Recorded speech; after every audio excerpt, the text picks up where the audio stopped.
म मरेको दिन तुलसाको मठ नजिकै लास निकालिएला। समय नलम्ब्याउँ भन्दै हरियो बाँस काटिएला। तब मेरो नाम लिन छाडिएला।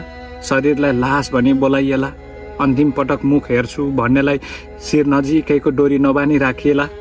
हेर्छु भन्दा अनुहारका कपडा उगारिएर देखाइएला। आफन्तहरू सबै भेला होलान्। अकालमै गयो भन्दै कुरा गरिरहेका होलान्। मेरो बाबु भन्दै आमा छाती पिटेर रुँदै होलिन्। दिदीले भाइ भन्दै चिसो भएको मेरो हात छोलिन्। माया गर्नेहरू सबैको आँखाभरि आँसु होलान्।